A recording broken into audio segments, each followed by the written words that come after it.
Yo, what's good, YouTube? Welcome back to the channel, man. So in today's video, guys, I want to talk about Marcus Smart and the possibility of this guy getting bought out from the Washington Wizards. The Washington Wizards drafted, I forgot the guard's name they drafted out of Texas. Looked very, very intriguing. He plays point guard. They already have a couple other guards as well. They did trade away Jordan Poole to the New Orleans Pelicans, and they also just traded for Cam Whitmore, which in my opinion was a great trade for the Washington Wizards. I love Cam Whitmore on that team. I think he should automatically be a start on that team, and I think he will contribute at a high level for right now and for the future. So I love that for the Wizards. But the kind of the odd man out kind of situation, they do kind of have a couple of veteran guys on that team, and I'm really thinking like Marcus Smart has the possibility to get bought out with that team. He's 31 years old. He does not fit the timeline of what their team is trying to do. And it just doesn't really make that sense to keep him on your team. So like I'm kind of thinking like what the Lakers need for a point of attack defender, and him being a three-time all defensive player the year before. He's only 31 years old. It's not like he's 35, 36 years old and stuff like that. He's not extremely old. He still can move those puppies. He still has great hands. He's still extremely strong.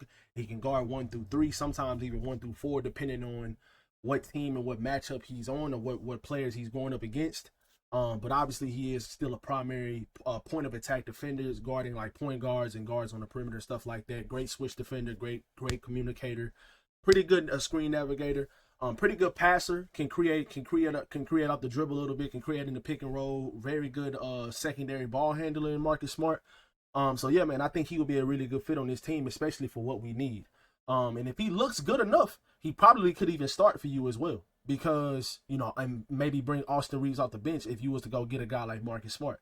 You probably could give him a vet minimum deal or the biannual exception at $5 to $6 million a year, and he probably would come over and play for the Lakers.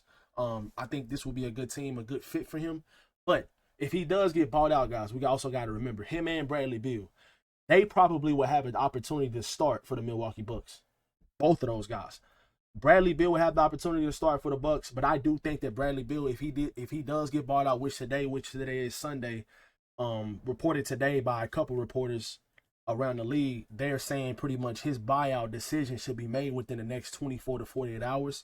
So I'm expecting Bradley Beal to be bought out by the Phoenix Suns, and I think that he may sign with the Lakers because there has been a lot of mutual interest between him and the Lakers the last couple seasons. Even when he got traded to the Suns, it was a possibility that he was going to get traded to the Lakers. The Lakers just didn't have the cap space because of Russell Westbrook. And obviously Washington didn't want back Russell Westbrook in a trade.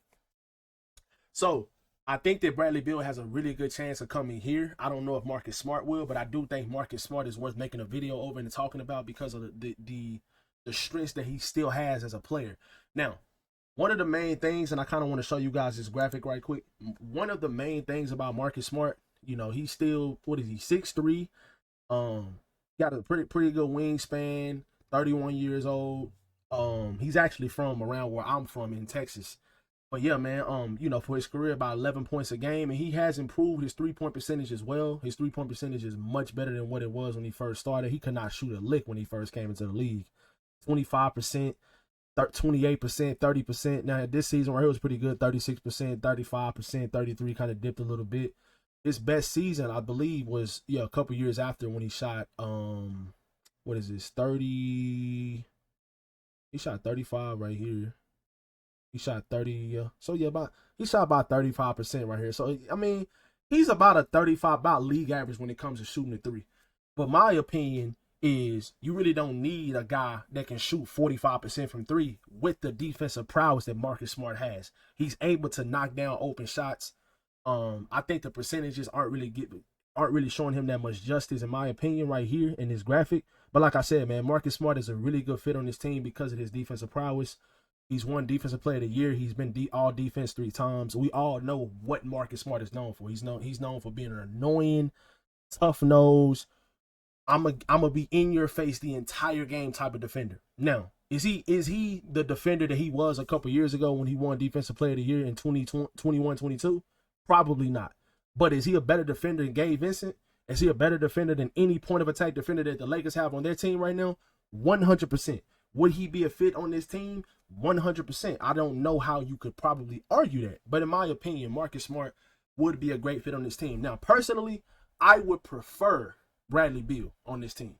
Off the bench, as a bench scorer, and you can go sign a guy like D'Anthony Melton for the vet minimum and go trade for a guy like Andrew Wiggins or Aaron Nesmith or somebody along those lines, another defensive-minded wing, I think that will be more balanced for this team, and that will be better for this team if you was to ask me. If you was to give a guy like Bradley Beal the biannual exception at $5 million a year, that contract, and you go sign a guy like D'Anthony Melton to a vet minimum deal, you trade some guys like doncic, who's playing like garbage right now in the summer league, by the way, getting blown by on defense, playing bad on offense. Now, it only has been 2 games of summer league, but he just looks like he just doesn't even belong to be in the summer league. It just looks like he was not a first-round pick. Bronny James looked better than him. In the first half of the game he played, he looked better than Dalton has in the first 2 games of summer league. So I'm not going to over-exaggerate too much. If Dalton keeps playing like that, though, I will make a video about him, you best believe, for sure. But yeah, man, like, if the Lakers are holding up an Andrew Wiggins trade because of Dalton Connect and they're expecting him to be better, he does not look any better at all. And I wasn't expecting for him to just go absolutely insane on offense in the summer league. I was expecting more consistency, but I'm just expecting a better leap when it comes to playing defense. That's the reason why people keep on talking about Dalton Connect should have played last year, brother. The Lakers they didn't have any perimeter defense. They didn't have any perimeter defense. And if Dalton Connect, as soon as he would have touched the floor, he would have gotten absolutely torched every single play by Julius Randle or Anthony Edwards. Dalton Connect could not be on the floor. He couldn't. It was just impossible. And right now, the way he's looking in the summer league, he's getting blown by guys that's not even in the NBA. That's not a good look for Dalton. But back to Marcus Smart. My point is, I think that Marcus Smart would be a great fit for this team because of the dog that he has and the dog that he has defensively. He's not going to let anybody pick on him. He's not going to get blown by. He has great hands. Like I said, he can operate in the pick and roll, and I think that he will be a great fit on this team. But let me know what you guys think. And the reason why I say this, guys, there hasn't been anything like set in stone on a buyout or anything like that. There just have been like speculations that since they traded for Cam Whitmore and they drafted the kid out of Texas, the rookie they just drafted in the first round in the lottery, that some of the veterans that they have on their team, like Chris Middleton, Kelly Olynyk, maybe even CJ McCollum, I don't know. But Marcus Smart is the guy that stands out to me that might get bought out. They kind of traded for him last season from the Grizzlies, and he kind of just went over to Washington. He really wasn't playing that many games. They're on a completely different timeline on what Marcus Smart, where he's at in his career. So I feel like at the age of 31, and he's really best suited on a contender. But he played his best basketball in Boston when they had Jason Tatum and stuff and Jaylen Brown, and they were trying to win championships. That's when he won. That's when he played his best basketball. And if you surround him with star talent like Luka and LeBron and Austin and all these guys and Aiden and all these guys, I think he would fit in perfect for this team to be a defensive menace and knock down some open shots. So let me know how you guys feel about the possibility of Marcus Smart being bought out. Would you think he would be a good fit with this team? Who would you prefer as well? Answer this question in the comments. Would you prefer Marcus Smart on a buyout, or would you prefer Bradley Beal on a buyout at the $5 million biannual exception? Which one of those guys would you pay first? Would it be Bradley Beal or would it be Marcus Smart? Let me know in the comment section below. Y'all be sure to drop a like on this video. It really does help the videos out. And I'll catch you guys in the next one. Peace.